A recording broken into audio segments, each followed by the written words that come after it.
Celebs morph before our eyes.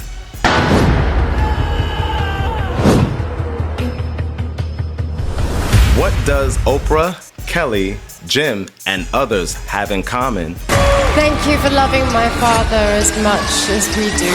They're morphing. These days we're seeing a lot of, Ozempic face, as people are calling it, Instagram face, even TikTok filter face, with so many celebrities as they are shrinking in size, and even some of their faces are blowing up. Pretty big challenge trying to do my speech in French. So, a video that was going around, you have Oprah and Gayle that were attending I believe a fashion show, and Oprah is wearing, which is actually a pretty cool jacket that she has on. It's very fashion forward and stylish. She just looks very small. She looks very slim, and I believe she had knee surgery, so she's walking in a funny way a little bit. Working 9 to 5 all week. But just the way she looks, she doesn't even look like she's 72, I believe. She looks like she's in her 50s somewhere. She's looking actually really good, but she's just looking very different and very small. I felt it because it was my fault.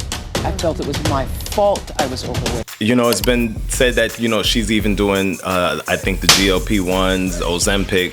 So many celebs have been opting for an easier way to lose weight. And it's just making them look very different, especially including who everybody's been talking about is Kelly Osbourne. When she was at the Brit Awards with her mom as they were doing a tribute to Ozzy. But up the villa and Birmingham forever.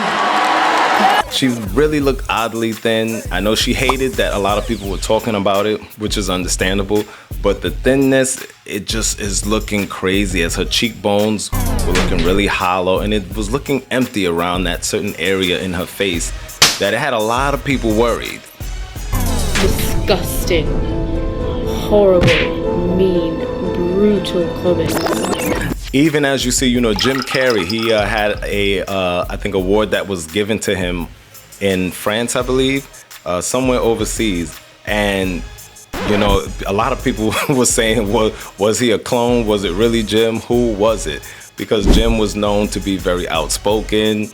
He was known to be very, laughable and all of that other stuff.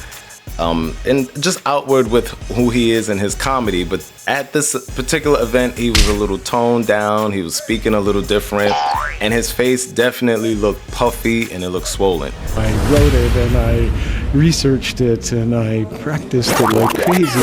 I don't think it's a clone. Like I said, I really think it was more so a thing of him having some procedures, getting surgery, or whatever he did to make his face and his skin look, it's like it took some years off of him. It took maybe 10 years off of his face to some degree. And then I watched everybody talking 1,000 miles an hour up there receiving their awards, and I was like, I'm dead.